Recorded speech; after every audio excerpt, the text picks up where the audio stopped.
Yo, this time I made $700 day trading the Nasdaq and S&P 500 during FOMC news data yesterday. Um, so we were able to predict where price wanted to go.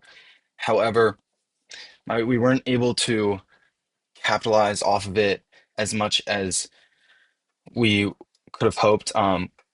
Overall, we broke even. But we did predict where price wanted to go, and we just unfortunately price wanted to go up higher and sweep some more liquidity.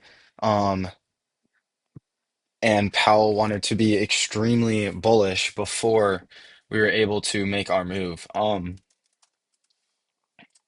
on, I need to switch.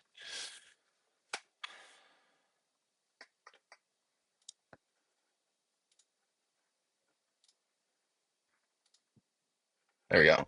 All right, so um, what we can do is, I guess, well, where was Powell?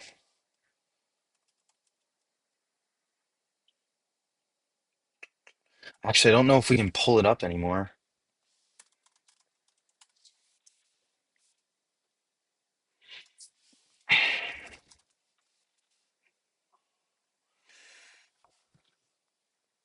All right, well, yesterday, oh, Fed decision in December was what it was going to be. Let me see if I can look that up.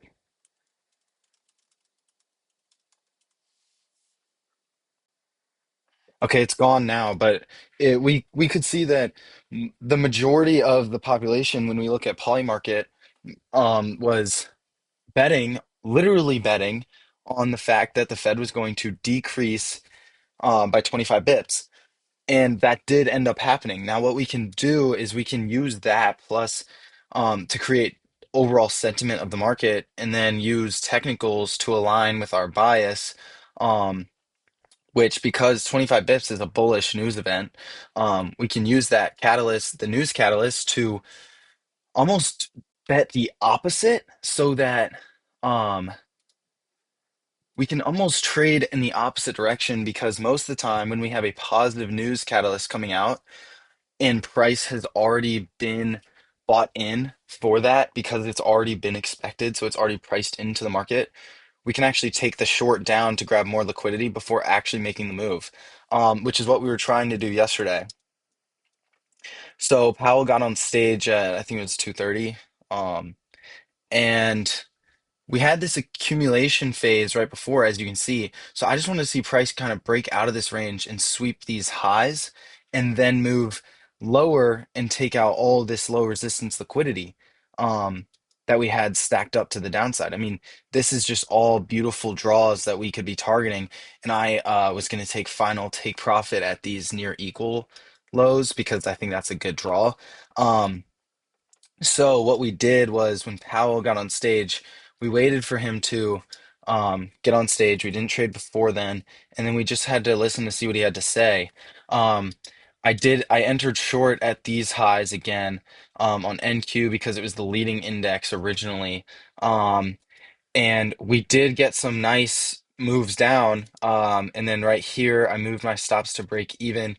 That's where we ended up getting a break even trade. But as you can see, price came up, grabbed these highs, and then proceeded over Asia and London session to take out our draws to the tick. So overall, break even trade, $700, but we did predict where price wanted to go, and we knew that those low resistance lows were where we wanted to see price move towards and take out before moving higher.